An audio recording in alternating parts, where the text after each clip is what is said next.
Good morning. I'm going to allow us to think a little bit on Wesley's reading out of John chapter 11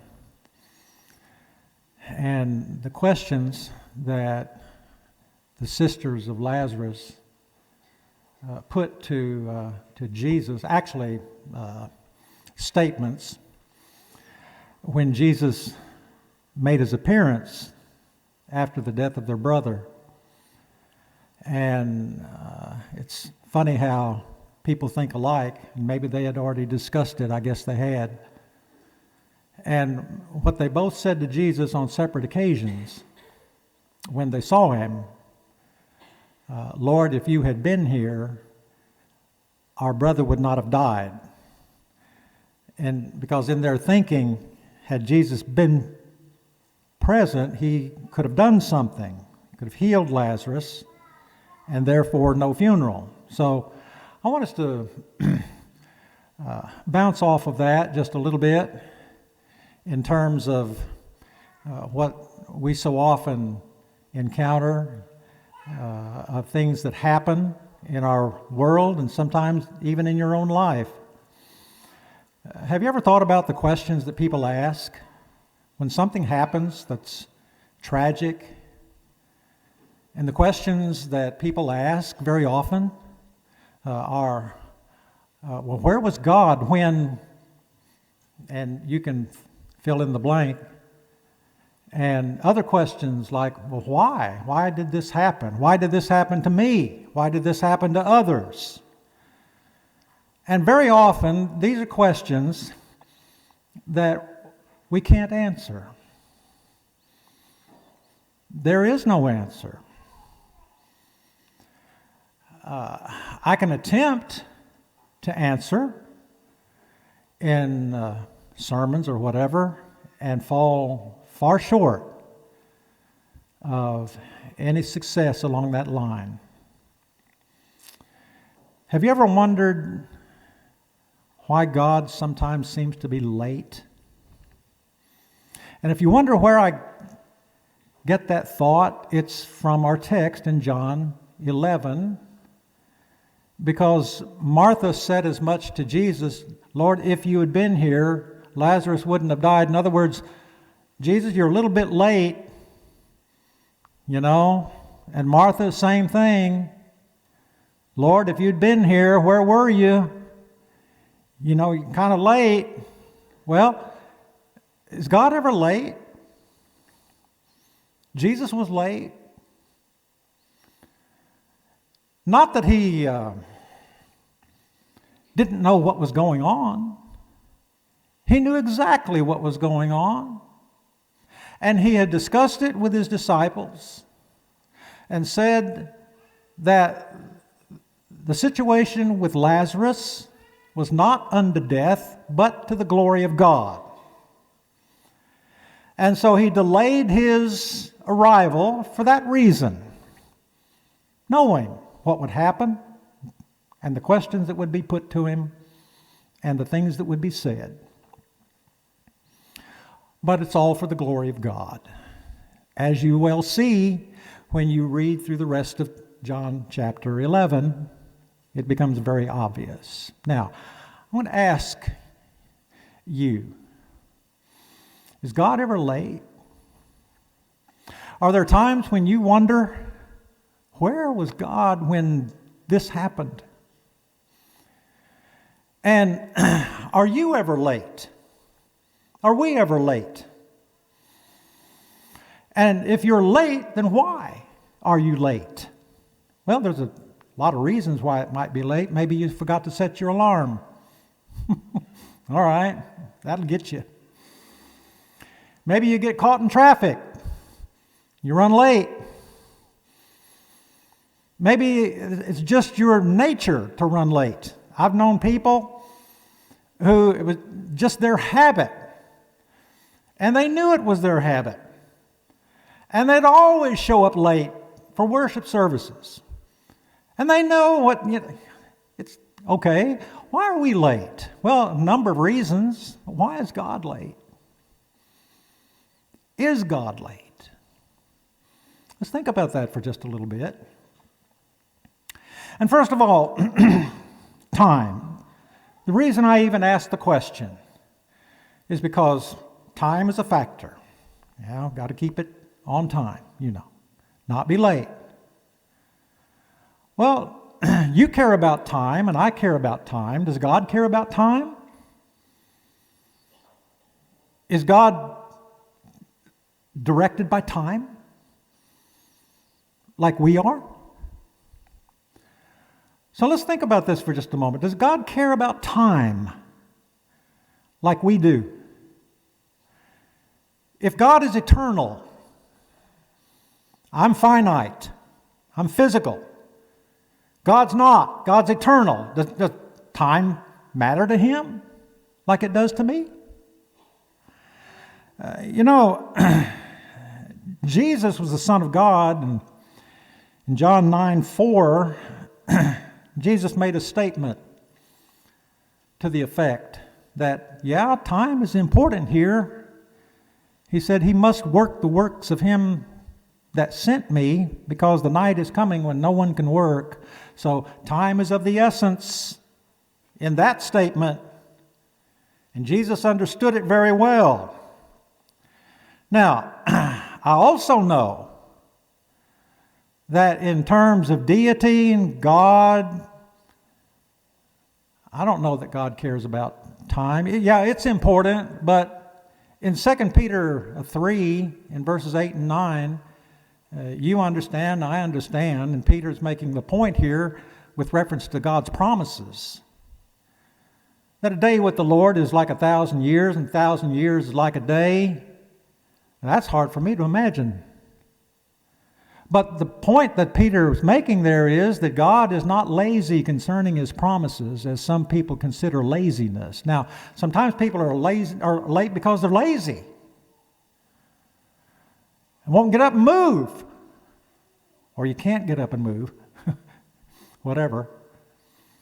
But in terms of God's promises, He's not dragging His feet. And God's promises, there's no deadline on that. We don't have to worry about it. He will keep His promises. So that's the point that Peter makes with regard to the 1,000 years and the day and all that. God will keep His promises. We don't have to worry about that. So God is eternal.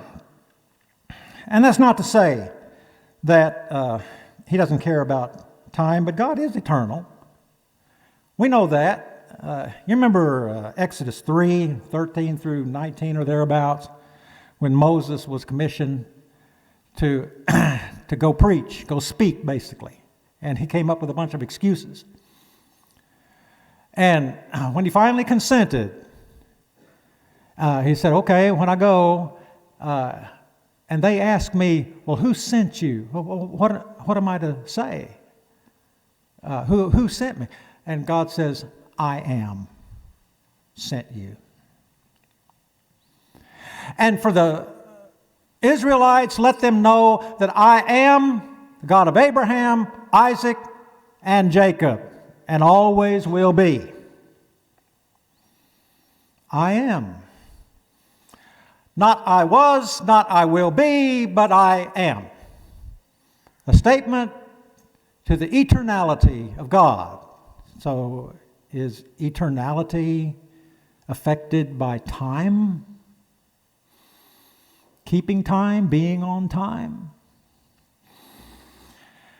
Well, God sent His Son when the time was right.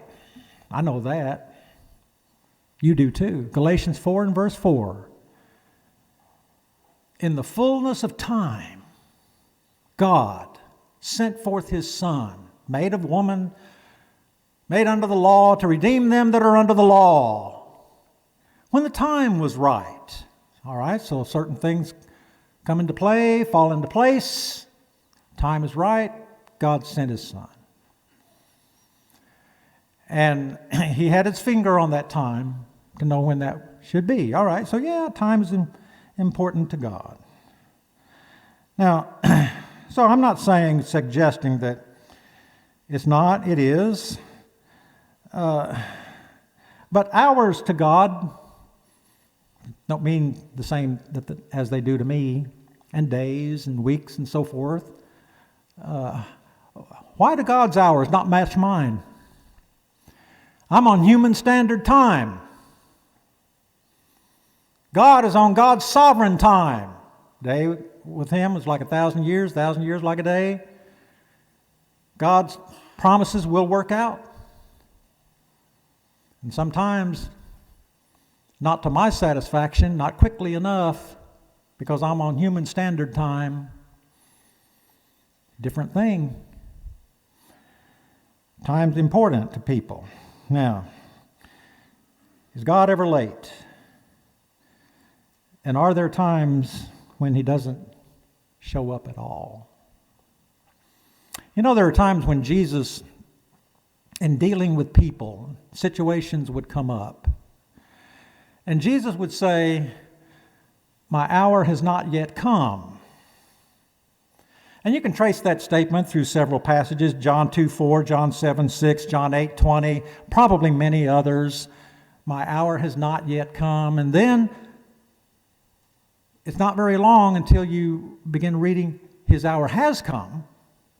In John 17:1, His hour has come. And in John 17, He begins to open up His heart in prayer to the Father on behalf of the apostles, because His hour has come. Now's the time. Okay, so time is important. Okay. Now, is God on time with people?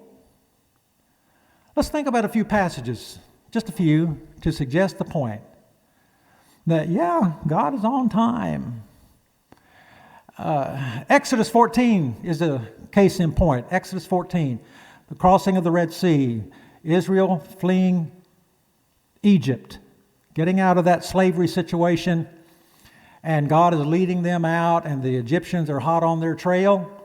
You remember that in Exodus 14, and they come up to the Red Sea, and God in a cloud goes between Egypt and between Israel in the nighttime so that there's no seeing of each camp. And the Israelites are not soldiers. They're not an army. They're just trying to get out of there. And so Moses, at the instructions of God, takes his staff and parts the waters. And the people walk over on dry land. And the Egyptians follow close behind. And you know what happened? God makes their wheels wobble on their chariots. Wobble, as if they're going to fall off. And they can't move very well. And they decide, we've got to get out of here. God's on their side and try to turn around. And that's when the walls collapse of water. God was on time there. Absolutely on time. And then I think about Daniel 3. Daniel, his friends, facing a situation that was crucial and critical. And Nebuchadnezzar had made a statue 90 feet tall. And the word went out, everybody better bow down to this thing. When you hear the music, you bow down to it, you worship it. And the mandate goes out, everybody be here and you better participate. Well, the word comes out also, well, you know, there are some Jews that aren't going to do that. And there's Daniel, there's Shadrach, Meshach, and Abednego, and they're just not going to go. No. And then they're questioned about it, and they say, well, you know, if there is a God, He'll protect us, because they've already received the threat of death by fire if they don't. So their answer is, well, if there's a God, He'll protect us.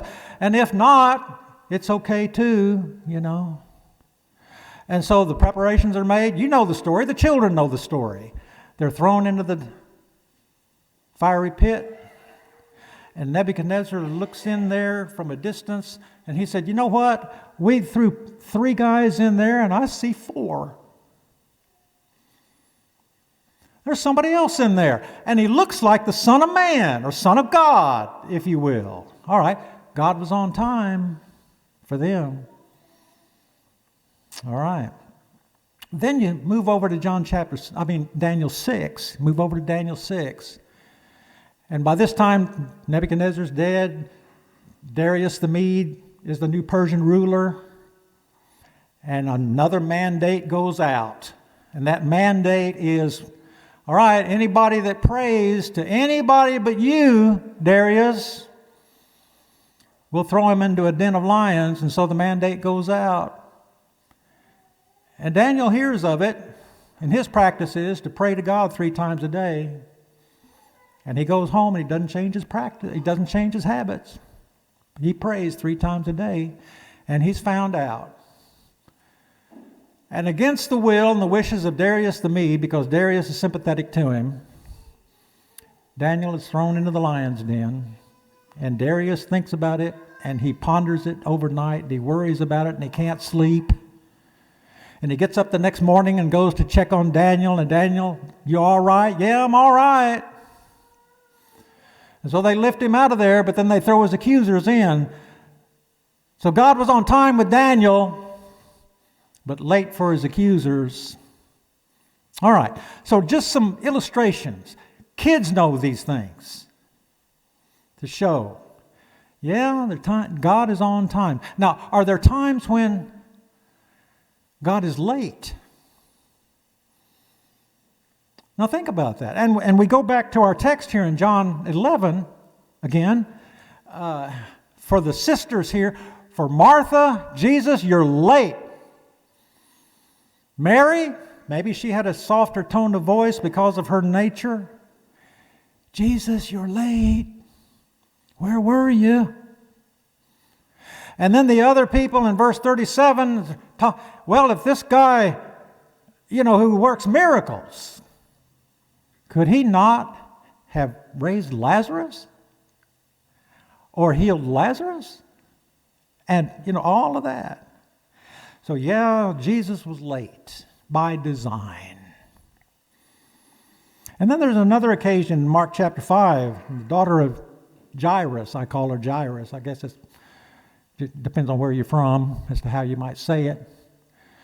The ruler of a synagogue comes to Jesus on one occasion and said, my daughter is sick at home. I need you to come, touch her, lay hands on her. You can heal her. Jesus said, okay, I'm going home with you. And in the process, a woman who has an issue of blood for 12 years slips up behind him. She just wants to grab the hem of his garment. That's all she wants. She does. He feels it. He knows it. He asks, well, who touched me? And all of that. And so there's a delay. And Jesus is late getting to Jairus' house. And by this point, a servant comes and says, don't bother, she's dead. Don't trouble the teacher anymore. And Jesus said, well, she really just sleeps. He's going on anyway, and he raises her from the dead. Jesus was late. But it works out all right, doesn't it?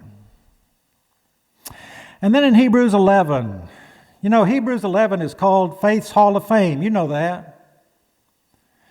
And you love to read the chapter, the examples of faith that are there. And you come down to verse 35, and here are some people, women who received their dead raised again, and others who were tortured and not accepting deliverance, that they might obtain a better resurrection. Still others had trial of mockings and scourgings, chains, imprisonment, stone, sawn in two, tempted, slain with the sword, of whom the world was not worthy, verse 38. What about those people? Was God late for those people? And those in the early part of the chapter, was God on time for them but late for these others? Everything's not all the same, is it, in life? And sometimes we suffer. I'm told every single year, hundreds of thousands of people in this world die.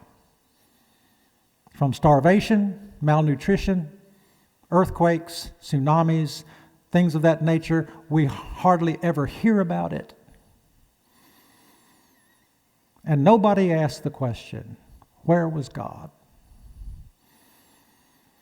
And then there are times when we do. We hear it and we wonder, well, where was God? Was he late? Was he even there? Am I to ask a question like that? And what good does it do to ask a question like that? Because there really is no answer in my ability to discern. So what should I ask? How about, what did God say? Let's ask that question. What did God say?